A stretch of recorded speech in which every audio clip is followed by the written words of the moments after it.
Shalom saudara dalam Tuhan. Saudara, Ustadz Juma jumpa dengan lawan debat yang paham sejarah dan cukup kritis dalam bertanya. Nah, saudara dalam Tuhan, beberapa pertanyaan disampaikan ke Juma dan membuat Juma susah menjawabnya, saudara dalam Tuhan. Nah, mari kita mendengarkan perbincangan yang sangat seru ini. Dan sebelumnya pastikan tekan tombol like dan subscribe dan share video ini supaya menjadi berkat bagi banyak orang. Betul? Satu ajaran dong, kamu ini gimana toh?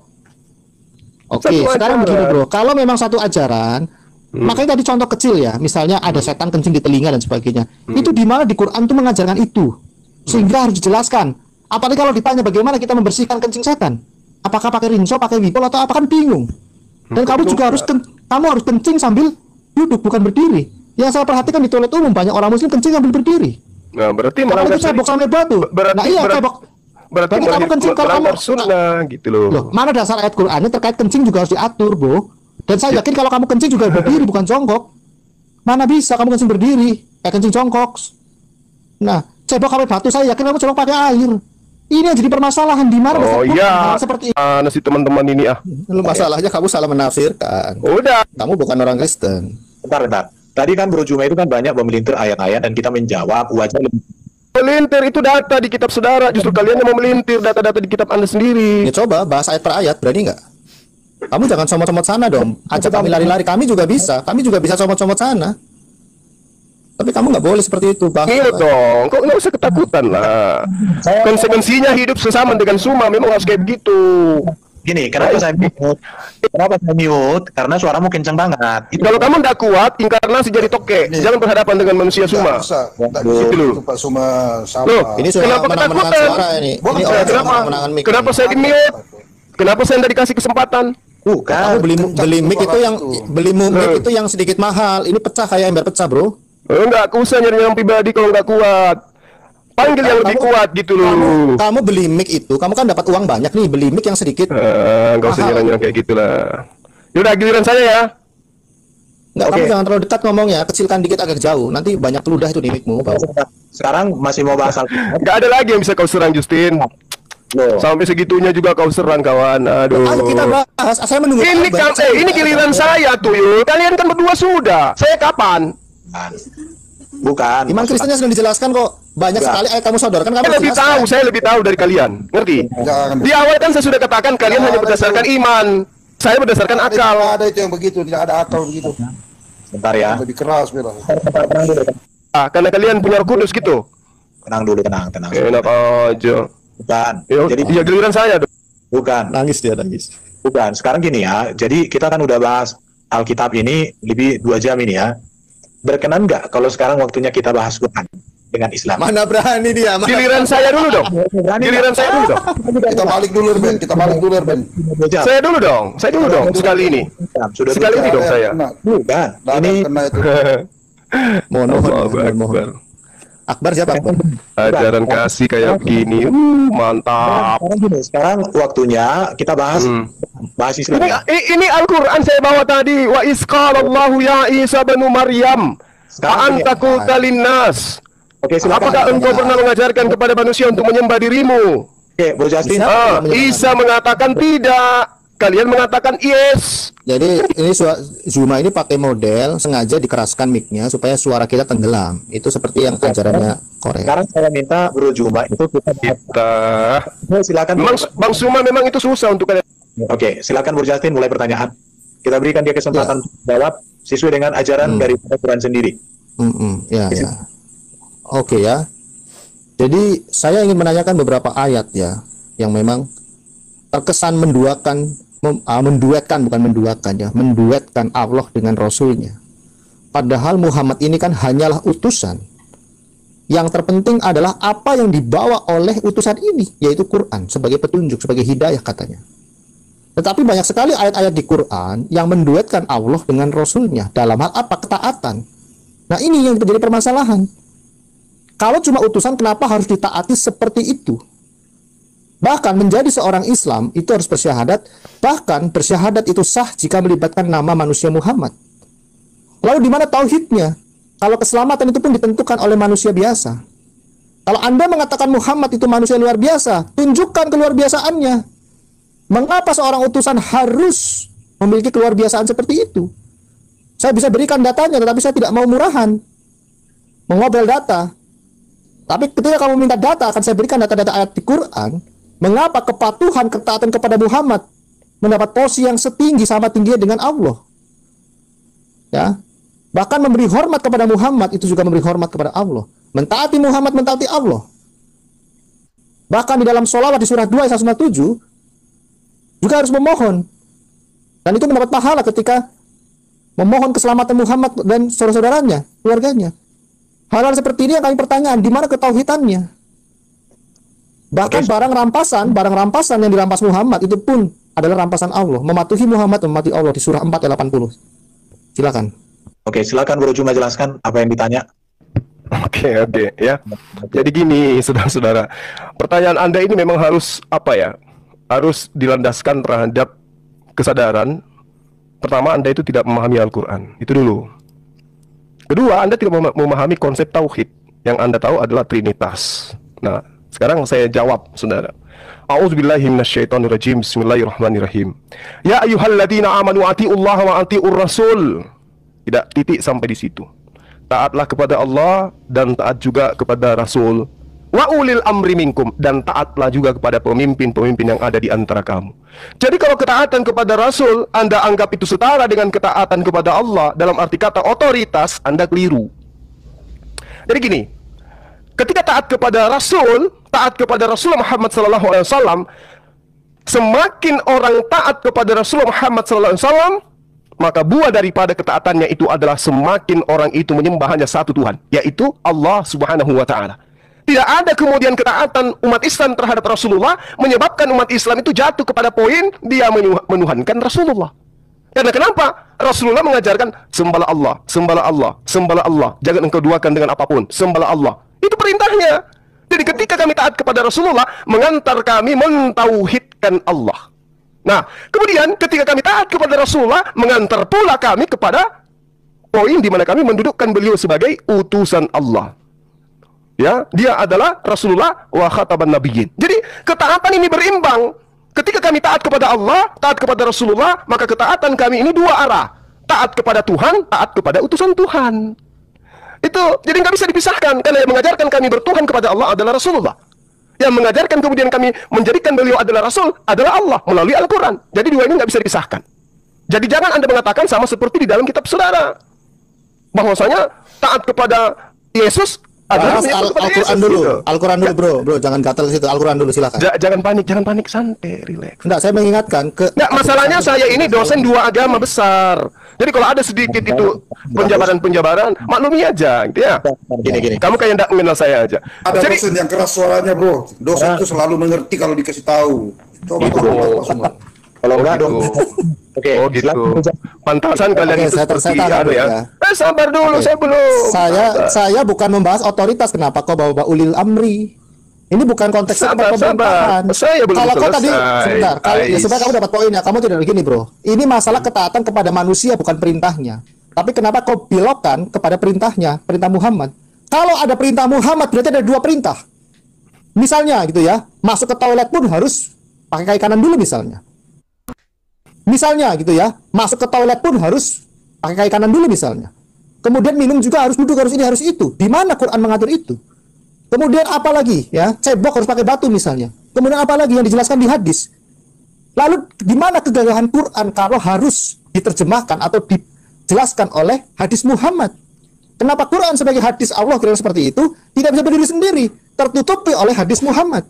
Sampai urusan hal-hal yang seperti bersin itu adalah keluar kucing, tidak sholat itu dikecingi jin, apapun itu bukan Quran. Yang kami pertanyakan itu, mengapa terlalu berlebihan?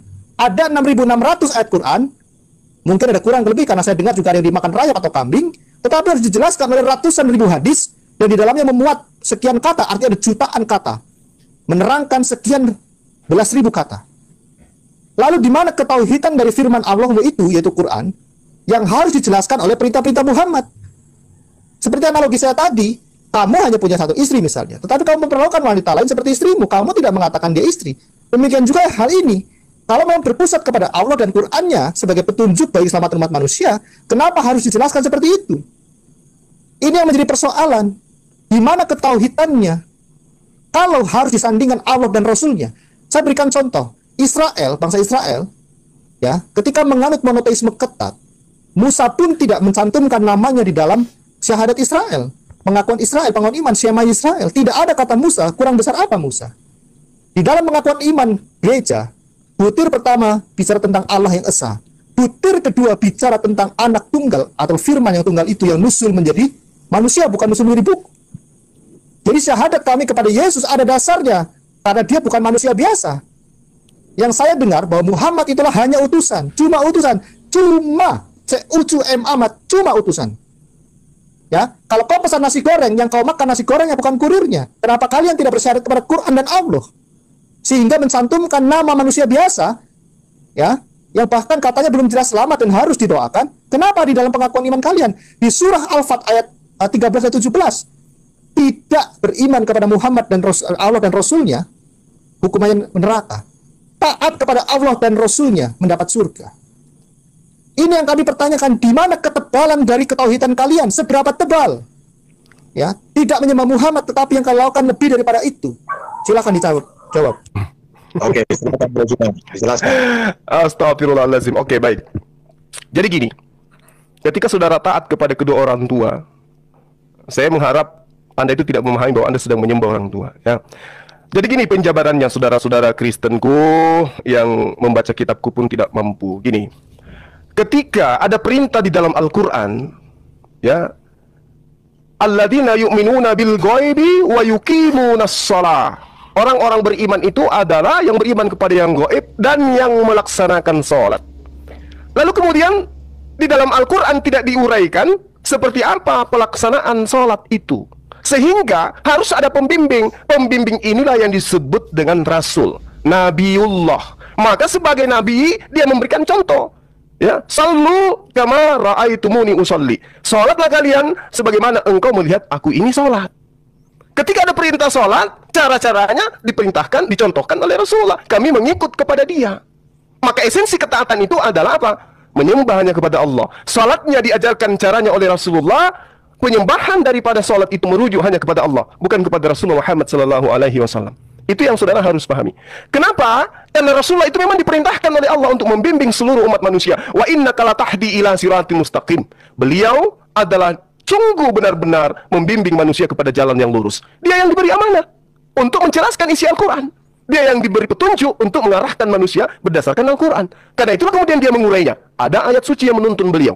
Lalu kemudian tadi Anda membawa surah Al-Fat ayat 13. Wa man lam yu'min billah wa rasuli fa inna atadna lil kafirina sa'ira. Jelas sekali di sini. Barang siapa yang tidak beriman kepada Allah dan Rasulnya, beriman kepada Allah sebagai apa? Sebagai Khalik, Tuhan pencipta langit dan bumi. Beriman kepada Rasulnya sebagai apa? Sebagai utusannya. Nah, Yesus juga begitu, harus diimani sebagai utusan. Jangan kalau kitab dulu dong, fair. Loh, kamu tadi menjelaskan kau bawa Yesus. Ya harus saya tanggapi juga dong. Ini gimana sih lo? Jadi Yesus itu mengajarkan kepada Bani Israel untuk mengakui dirinya sebagai utusan. Muncul penyusup menganggapnya dia adalah Tuhan. Nah ini kekeliruan saudara. Hidup kekal itu adalah mereka mengenal engkau satu-satunya Allah yang benar dan mengenal aku sebagai utusan. Berarti Yesus dikenal sebagai utusan saja. Nggak boleh lebih kawan-kawan. Muhammad utusan bukan? Yes. Kenapa ada perintah dari utusan? Contohnya begini bro, di mana di Quran kenapa cebok harus pakai batu? Kenapa Muhammad bisa menerjemahkan ayat Al-Quran sehingga urusan cebok pun harus diatur oleh Muhammad? Nah itu dia. Itu makanya dikatakan wa innaka la tahdi ila siratal mustaqim. Beliau yang kemudian mengajarkan manusia kepada seluruh, membimbing manusia kepada seluruh jalan. Katanya dasarnya Quran. Di mana di Quran itu ada hal-hal seperti itu, cebok pakai batu kemudian dijelaskan oleh Muhammad. Nah, saudara dalam Tuhan, sebelum kita lanjut mendengarkan percakapan Juma dengan beberapa orang apologet Kristen di video tadi, ya kembali saya ingatkan untuk bantu tekan tombol like, tekan tombol subscribe, dan share video ini supaya melalui video ini semakin banyak yang cerdas dan semakin banyak yang memuliakan nama Tuhan. Qul in kuntum tuhibbunallah. Qul in kuntum tuhibbunallah. Ali Imran ayat 31. Qul in kuntum tuhibbunallah fattabi'uni yuhibbukumullah wa yaghfir lakum dzunubakum wallahu ghafurur rahim. Itu apa? Ayat 31 tidak ada bahas masalah kebersihan kok. Lah, dia harus ikutin. Ini perintahnya. Ikutilah aku. Oke? Ikuti mana? Ikuti aku mana? Aku itu Muhammad atau Allah? Ini firman Allah atau firman Muhammad? Astagfirullah. Lu mana? Saya baca Ali Imran 31 tidak ada mengatakan ikutilah aku mana? Ini fattabi'uni, makanya jangan jadi umat terjemah. Mana sih lu? Loh, kamu juga tidak bisa bahasa Arab, kamu kan cuma bisa baca. Ini fattabi'uni. Ayat berapa? Surah Ali Imran ayat berapa? Ayat 31, brother. Oke, jika kamu mencintai Allah, ikutilah aku. Berarti mencintai Allah itu salah satunya sebok pakai batu. Loh, Itu yang saya maksud. Apa hubungannya mencintai Allah dengan perintah hadis Muhammad? Urusan sebok pun harus diatur. Iya. Itu Ya, yang itu jadi dia. masalah. Itu dia makanya. Aku Jangankan. Itu Allah. Jangan dulu. Ini loh Bro Juma, poin saya tidak suka berpolemik. Kenapa hadis ratusan ribu, bahkan ada yang sahih dan dhaif, tidak tahu siapa yang harus menentukan itu, harus menerangkan di 6.000 ayat. Apakah ini tidak menutup kebenaran di Quran? Kenapa Quran tidak bisa berdiri sendiri? Kalaupun tidak, saya yakin tidak hafal Quran. Bagaimana kau bisa dalam hidupmu kau menghafalkan hadis sebagai panduan hidupmu? Misalnya kau keluar rumah, benar nggak nih saya harus pakai kaki kanan dulu? Yang kami contohi siapa? Hadis Yang kami contohi, Muhammad. iya, karena memang kami disuruh untuk mengikuti dia. Lah, oke, kalau Gitu begini, loh. kalau keselamatanmu tergantung mengikuti Muhammad, konsekuensinya kamu harus menghafalkan seluruh hadis, betul? Kenapa harus mengikuti semua hadis? Loh, kalau Menghafalkan. kamu tidak mengikuti hadis, kamu tidak mengikuti Muhammad, karena di sini tidak dikatakan ikutilah seperempatku, ikutilah seperempat hadisku. Oh iya, Tapi memang ikuti kami semua. kami memang harus mengikuti instruksi beliau yang mengajarkan kepada kami. Makanya kami harus mencontoh kepada beliau. Loh, berarti kamu kemana-mana bawa buku hadis kalau kamu tidak hafal. Kamu mau makan, kamu mau minum bawa hadis. Lo ketawa kau. Udah. Jadi kami umat Islam itu diajarkan oleh Rasulullah tentang syariat, tentang ilmu fikih yang memang di dalam agama Anda tidak ada. Di agama Anda nggak ada fikih. Nggak usah bawa kami dulu. Kamu Ya, hafal memang tidak nggak semua ada. fikih? Ya kamu hafal tidak semua Saya aturan? tidak hafal. Kalau tidak hafal nggak usah ngomong. Artinya Lah, kamu bukan mengikut Muhammad. Gimana Oh, sih? memang ada perintah yang tidak hafal. Loh, harus diikuti kan di sini harus 100%, Bro. Kamu berani mengatakan mengikuti 10%? Kami berusaha untuk mengikuti sebisa Kamu kami. berusaha. Oh iya Nggak dong. ada kata sebisa, nggak ada kata sebisa, Nggak Bro. bisa, nggak boleh. Kamu tafsir, kami, kamu tafsir. Kami umat Islam Kamu. itu diperintahkan untuk mengikuti Rasul Muhammad Sallallahu Alaihi Wasallam. Iya, mana perintah sebisanya mana? Mana perintah sebisanya? Sebisanya ikutilah Muhammad mana? Ya, memang harus perintahnya ikut kepada beliau. Ya kan tidak sebisanya, Perintahnya 100%. sebisanya kami semampu kami. Kami harus berusaha untuk mengikuti beliau. Mana Ayo. dalilnya harus semampu kamu? Mana ayo? Mana Bukan dalilnya? masalah mana dalilnya, bukan masalah mana dalilnya. Ini perintahnya jelas untuk mengikuti beliau. Ya kan? Iya, tapi tidak ada sebisanya di situ. Harus ikuti 100% berarti dong. Apanya? Oh, enggak ada juga Mampu, ya? enggak ada juga.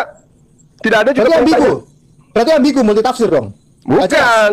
Bukan. Nah, bingung kau, bingung. Enggak dong, enggak dong. Loh, yang benar yang mana? Sebisanya atau harus semuanya? Perintahnya itu kemudian jelas mengikuti Rasulullah Muhammad Sallallahu Alaihi Wasallam. Ya kamu tadi menambahkan sebisanya, mencret kamu. Enggak dong.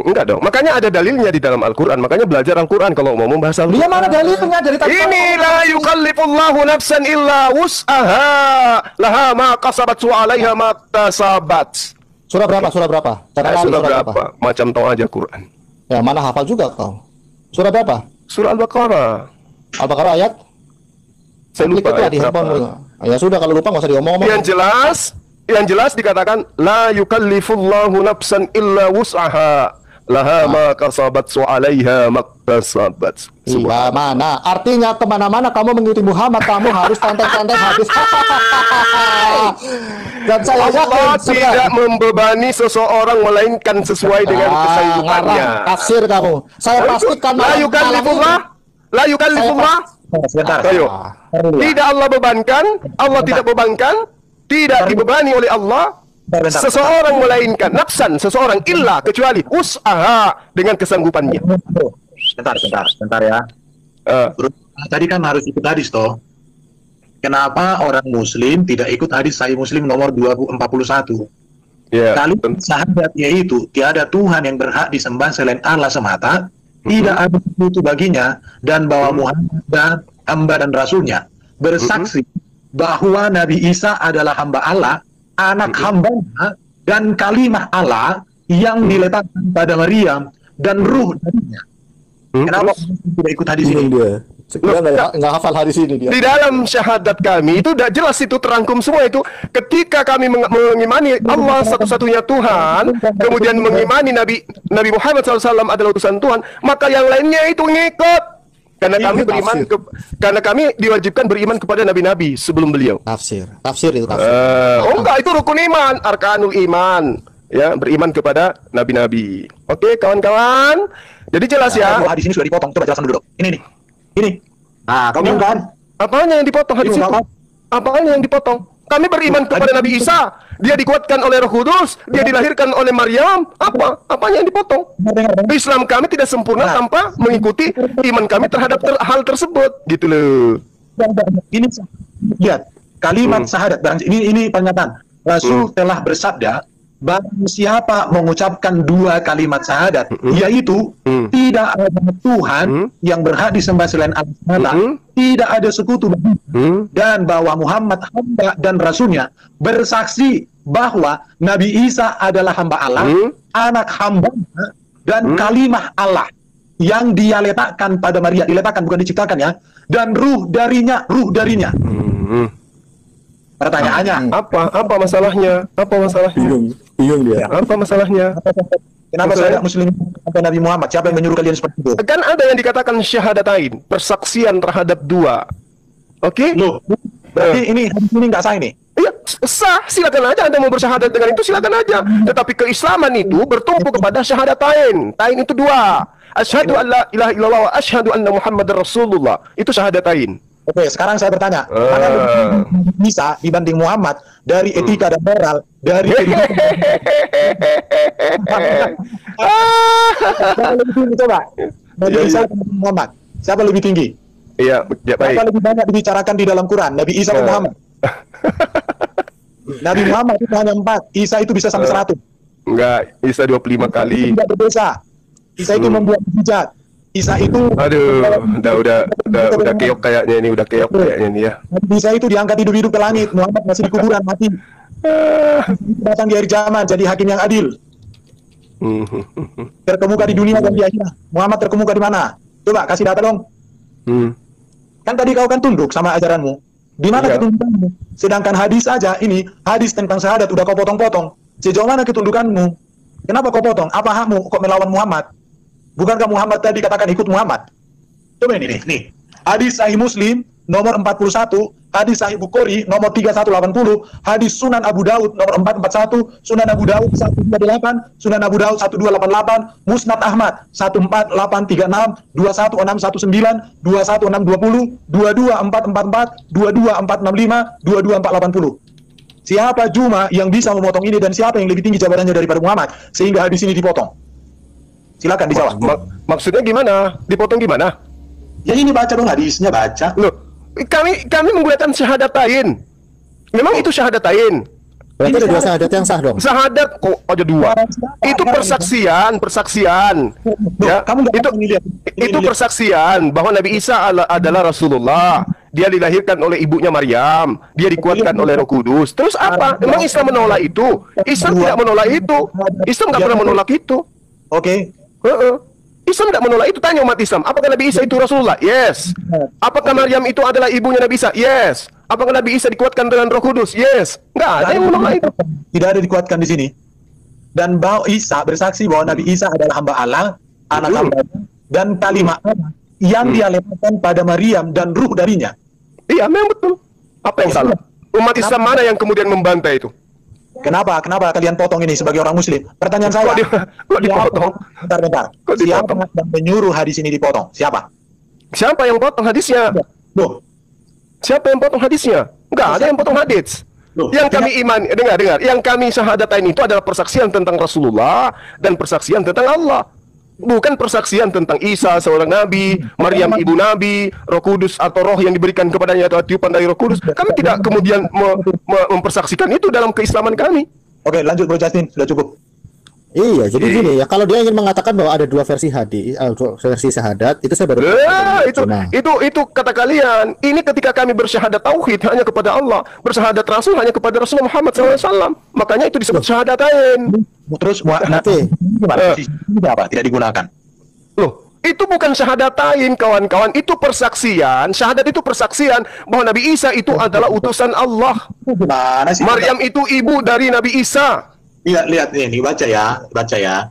Iya, gimana ini? Anda mau mengajari saya gimana sih? Asyhadu an la ilaha illallah wa asyhadu anna Muhammadar Rasulullah. Ini syahadatain, ini persaksian keislaman umat Islam. Yang Anda sebutkan itu persaksian tentang Allah, Rasulullah, Nabi Isa, dan juga ibunya beserta Rohul Kudus. Apa masalahnya? Berarti Islam baru di zaman Muhammad. Oke. Maksudnya? Berarti Islam baru di zaman Muhammad. Oh enggak, Islam itu sudah ada dari sejak Adam alaihissalam. Islam itu sudah ada. Artinya, kamu kan nggak boleh membeda-bedakan. Ada kok hadisnya nggak boleh membeda-bedakan utusan kok di Sahih Bukhari kok. Kenapa kamu membedakan?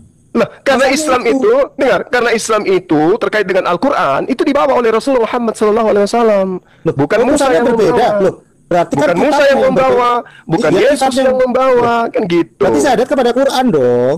Gue syahadat kepada Quran. Tuyul, Kalau bukan Islam itu tahayul. Islam itu identik dengan Quran dan urusan itu semuanya sama derajatnya. Seharusnya kamu bersyahadat kepada Allah dan kamu Enggak bersyahadat kepada Allah dan dong. Quran. Kenapa kami harus bersyahadat kepada baginda Rasulullah Muhammad SAW? Agar tidak dituhankan layaknya Yesus. Yesus mempersaksikan dirinya sebagai manusia aja dituhankan. Padahal ajarannya nggak ada yang istimewa. Rasulullah Muhammad SAW, Al-Quran itu coba Anda urai dengan sains. Oh, luar biasa, bos. Jangan ke Yesus dulu, bro. Kamu fokusnya gini, bro. Kok takut sekali Kenapa? kamu? Nih, syahadatan itu kan ini saya juga searching ya, googling ya. Syahadatan itu kan menjelaskan tentang Allah dengan Rasulnya itu. Itu tidak ada hubungannya dengan Islam karena Islam juga sebelum Muhammad sudah ada. Tetapi Oh, kalau ada dong.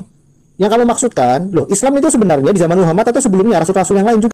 Saudaraku dalam Tuhan, dari percakapan Juma dengan beberapa orang debaters Kristen di video tadi, saya hanya mau sampaikan beberapa hal buat Juma. Pertama, alangkah baiknya kalau Juma tidak membahas Alkitab. Juma bukan orang Kristen, tidak percaya Alkitab sebagai firman Tuhan. Jadi lebih baik Juma tidak membahas Alkitab. Lagian pemahaman Juma tentang Alkitab itu sangat dangkal, bahkan mungkin tidak mengerti tentang Alkitab.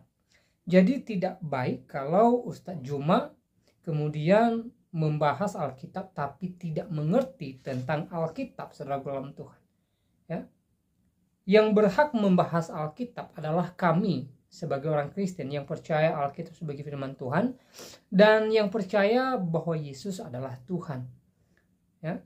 Juma tidak ada hak untuk membahas Alkitab, ya. Tidak ada. Jadi alangkah baiknya ya Ustadz Juma ya berhenti membahas Alkitab. Apa salahnya Juma fokus dengan kitabmu ya yang kamu percaya sebagai firman Tuhan. Bicarakanlah itu kepada jamaahmu. Bicarakanlah itu kepada umatmu. Sehingga apa yang mereka dengar dari Juma ya menjadi berkat bagi mereka. Ya. Kalau kemudian Ustadz Juma membahas Alkitab dengan kedangkalan ilmu, ya, saya katakan bahwa hanya buang-buang waktu saja gitu loh, tidak guna sama sekali, ya, dan tidak menjadi berkat bagi pendengar karena ketika Juma bicara Alkitab, membahas Alkitab, lalu pembahasannya salah, pastinya ada orang-orang Kristen yang menanggapi hal itu dan meluruskannya.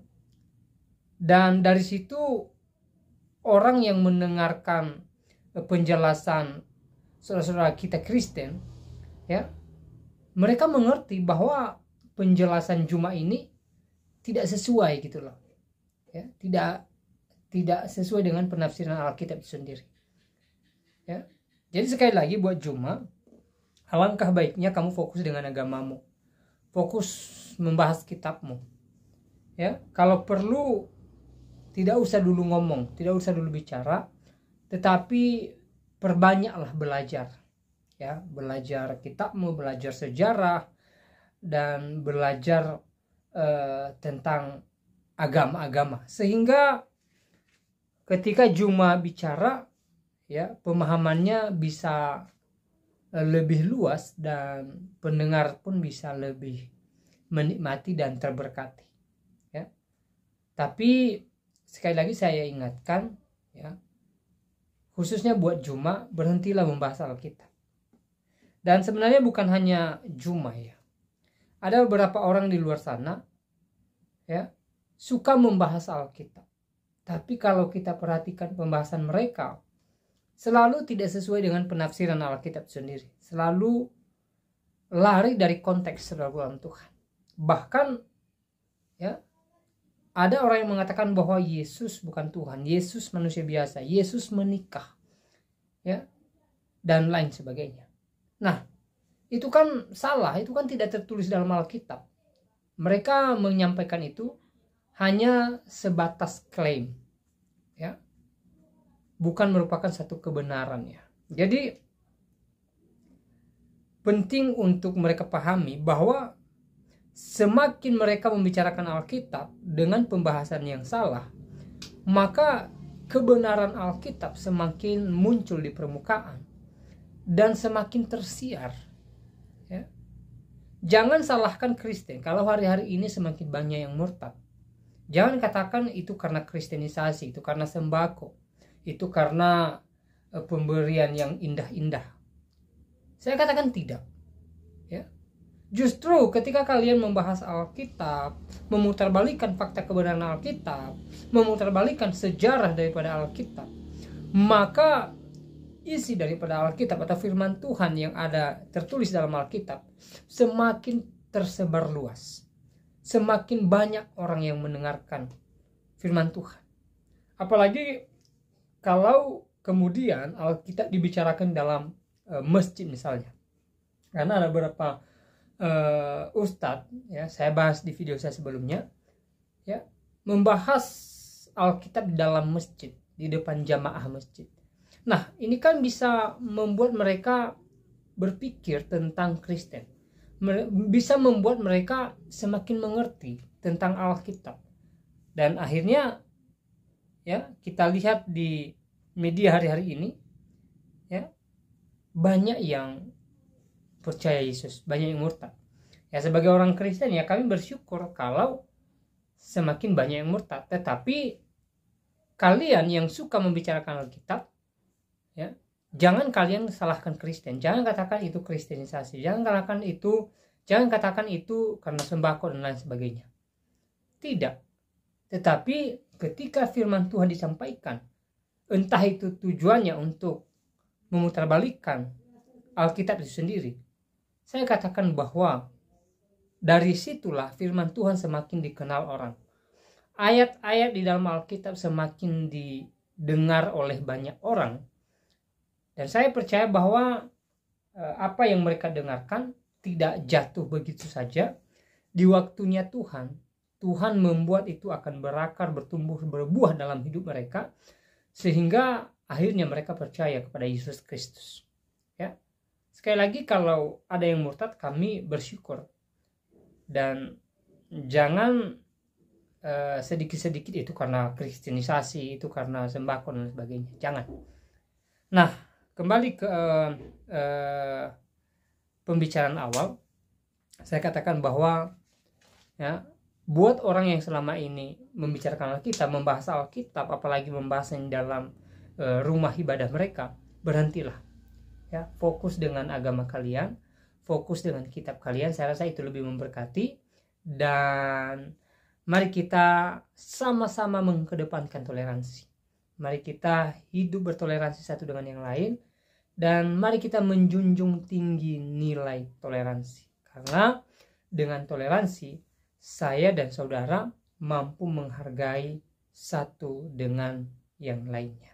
Ya. Nah, saudara dalam Tuhan, itu pesan singkat buat orang-orang yang selama ini suka membahas Alkitab. Dan buat anak-anak Tuhan juga, saya kembali mengingatkan kita, ya, supaya kita tetap semangat dalam Tuhan, supaya kita tetap semangat memuji memuliakan nama Tuhan, supaya kita tetap semangat menjalani hari-hari kita.